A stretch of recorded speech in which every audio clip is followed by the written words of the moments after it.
सेठ पुरुषोत्तम दास पर विशेष अनुग्रह। इसके बाद महाप्रभु जी ने विचार किया कि अब सबसे पहले काशी चलना चाहिए। वहाँ शिव माया से मोहित मायावादी बहुत है, वहाँ चलकर मायावाद का खंडन करना चाहिए। तब आप श्री अपने वैष्णवों व सेवकों के साथ काशी पधारे।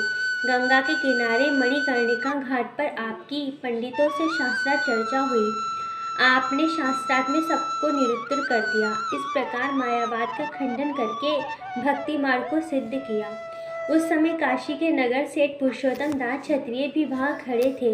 उन्हें श्री आचार्य जी का दर्शन साक्षात पूर्ण पुरुषोत्तम के रूप में हुआ। सेठ पुरुषोत्तम दास ने आचार्य श्री को साक्षात दंडवत करके विनती की, महाराज मुझ पर कृपा करके अपना सेवक कर लीजिए। तब आचार्य श्री ने उन्हें अपना नाम दिया और वंशमन करवाया। पुरुषोत्तम दास ने विनती की, महाराज मुझे आपके स्वरूप की सेवा पधरा दीजिए। तब आप श्री ने गंगा जी में से हाथ डालकर श्री ठाकुर जी को एक स्वरूप निकाला और सेठ पुरुषोत्तम दास को सेवा के लिए पधरा दिया। आप श्री ने कहा, यह मेरा स्वरूप है। उस स्वरूप में यज्ञोपवीत और पादुका जी है। यह स्वरूप आजकल जोधपुर में विराजता है। इसके बाद सेठ पुरुषोत्तम दास की प्रार्थना को स्वीकार कर सभी भगवदियों के साथ उनके घर पधारे। सेठ पुरुषोत्तम दास का पूरा परिवार महाप्रभु जी का सेवक बना। महाप्रभु जी काफी समय तक सेठ पुरुषोत्तम दास के घर में विराजे। वहाँ आपकी बैठक आज भी है।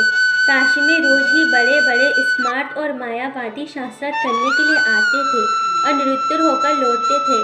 एक दिन श्री आचार्य जी ने विचार किया कि रोज रोज नए नए पंडित शास्त्रार्थ करने में बहुत समय नष्ट हो जाता है। तब आप श्री ने पत्रा आलंबन नामक ग्रंथ लिखा। उसे एक पत्र पर अंकित करके काशी विश्वनाथ के मंदिर की दीवार पर लगवा दिया।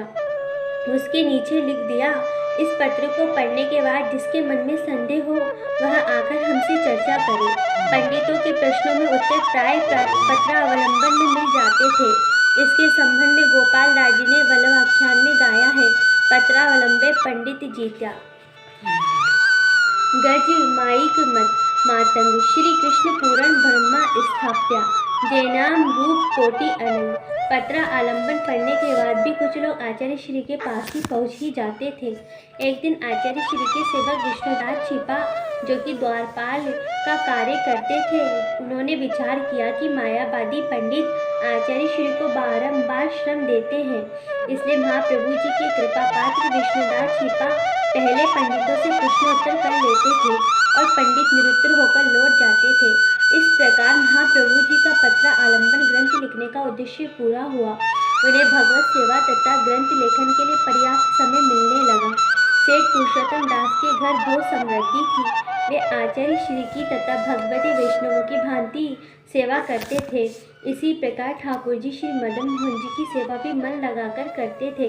श्री आचार्य जी महाप्रभु जी का उन पर ऐसा अनुग्रह हुआ कि भगवत सेवा, गुरु सेवा और भगवदियों की सेवा तीनों उन्हें एक साथ मिली। काशी में आचार्य जी महाप्रभु जी बहुत समय तक विराजे।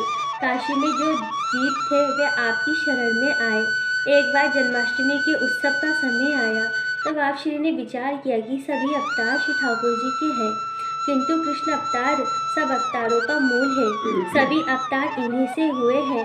इसलिए भगवती में कहा है कि अन्य सभी अवतार भगवान के अंश कला अवतार है, लेकिन कृष्ण तो स्वयं भगवान ही है।